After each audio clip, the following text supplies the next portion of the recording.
My boss and I decided to live the nomadic lifestyle to see sunsets like this one. And to see elephants crossing a river like here.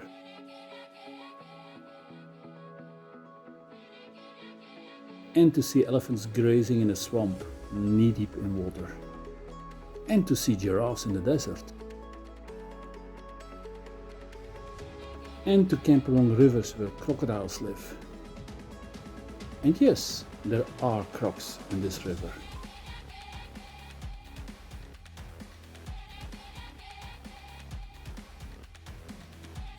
But to get to most of this, roads are not always that great. Some roads are muddy.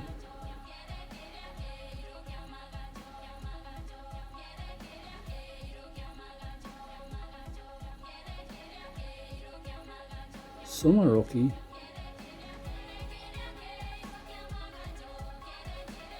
Some are sandy.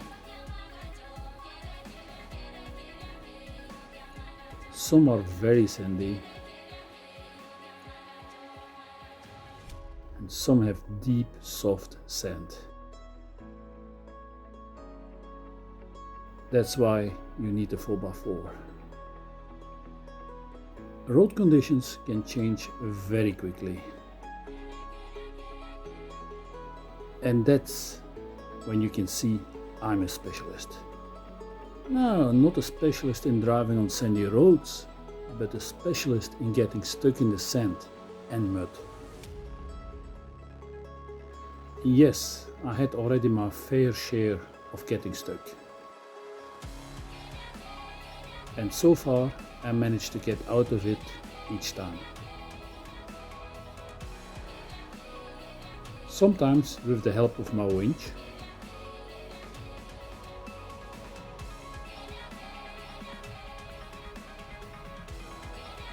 Sometimes with the help of other people, a winch and sand tracks.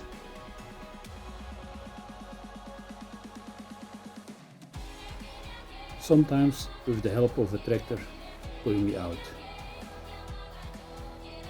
I recently received messages from people advising me what to do. And while you now watch some video clips of the roads I traveled, I'd like to respond to some of the comments I received. And then I will tell you what I find the best way of getting out of these situations. But I really appreciate your comments. Please let them come.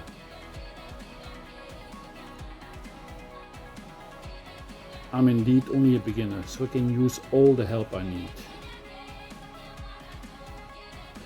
One advice I receive regularly is change your road tires to 4x4 tires like the Michelin or the military tires.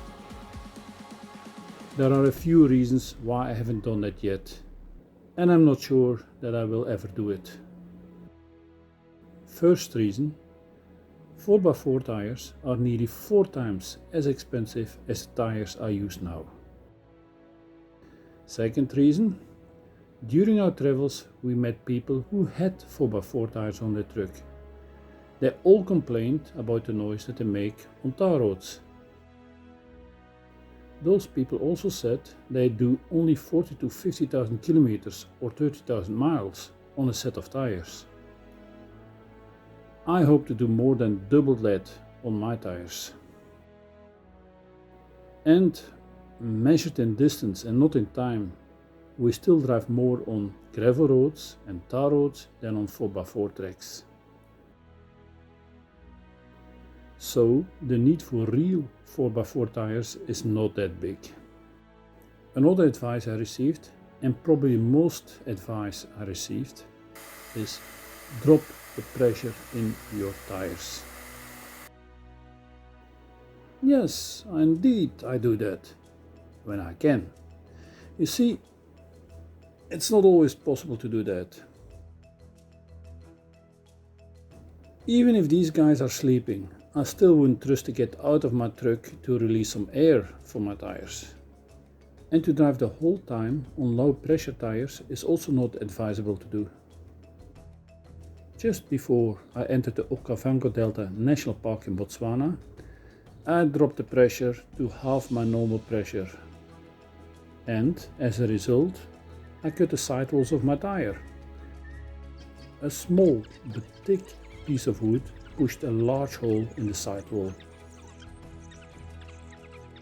Now, changing a tire of more than a meter or 40 inches in diameter and a quarter of a meter or 10 inches wide and close to 100 kilos or 220 pounds is not a joke. For sure not when the weather is 35 degrees Celsius, 95 degrees Fahrenheit, and when we saw lions and wild dogs only a few hundred meters before the puncture. I have now replaced a Roon tire and one of the spare tires with Goodyear Omnitracks. These tires are the tires concrete delivery trucks use on construction sites. You see, I have single tires at the back of my truck, which means that a single tire must be strong enough to carry about 6 tons. Most tires which fit on my rims can't do that. When we started traveling, I didn't drop the pressure in the tires because I didn't know how to blow up the tires in the middle of nowhere. Then I discovered that my air brakes work on 7.5 bars or 110 psi, and that I could use the same air pump for my tires. Because it takes about 15 minutes per tire to pump from 4 bars to 7.5 bars, I was very reluctant to drop the pressure before going on sand. However, digging myself out of sand takes longer than 15 minutes and it's much more difficult. So now I drop the pressure. 25% pressure drop helped me nothing, still got stuck many times. 50 to 60% drop helps a lot. But you have to drop the pressure before you get stuck.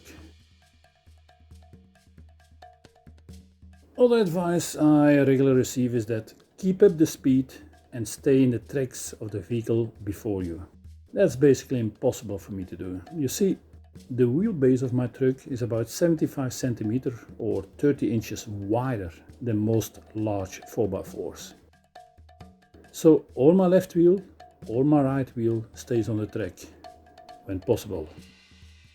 But if the road is very narrow, both tracks are somewhere between my two wheels. And keeping up the speed, that's indeed a must.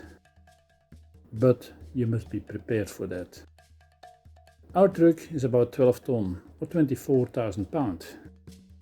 If you are sightseeing, which means you're driving at a low speed, and suddenly there is a section of the road with deep soft sand, the truck stops dead within a second.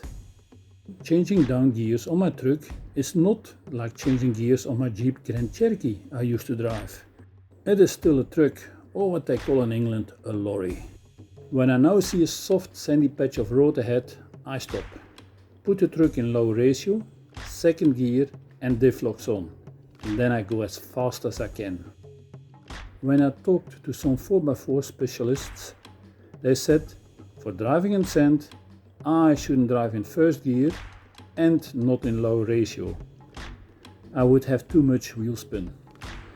Well, with my truck there is no danger for wheel spin. With the weight of my truck, high ratio isn't powerful enough to drive on soft sand, even with the 6-liter straight 6 diesel engine.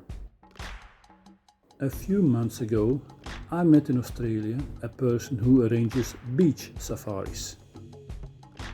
As they only have kangaroos there, a safari for an Australian is not the same as for people living in Africa.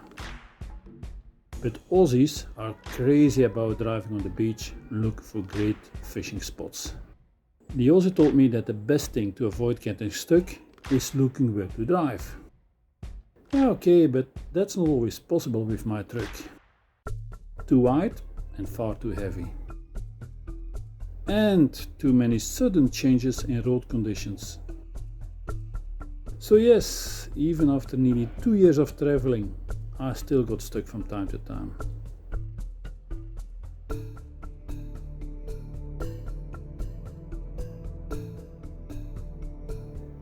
And is it worth it? All that digging and sweating and swearing and... Oh yes, it's worth it. What do I do once I got stuck? Well, most importantly, I start with a cup of fresh coffee. Then I try to move a little bit backwards, followed by a little bit forward, and repeat this several times. I try so to create a surface which is a little bit compacted so that I can pick up some speed. Doesn't always work. Then I drop the tire pressure even more. That also doesn't work always. I have a 20,000 pound winch at the front of my truck with a 50-foot steel cable. And I have an additional 50 meters of synthetic rope with a braking strength of 40,000 pounds. And I have some pulleys. But even that isn't always good enough. The best thing to do is still use an old-fashioned spade and sand tracks underneath the rear wheels. But that is hard work. I remember twice having dug for more than 10 hours to get out of the mud. We could hear some hyenas in the distance. Not a comfortable feeling. The moment the sun is getting low, you look for shelter inside the truck. Most meat eaters hunt in the dark. But it's great to hear wildlife at night when you're stranded. My boss doesn't always agree with that, but I'm sure it's still much safer there as in any city. One thing I quite often forget when I'm driving on bad roads is, despite big wide wheels, the very good ground clearance and a strong engine, the truck and I are not invincible. I hope you enjoyed this video and please subscribe to our channel.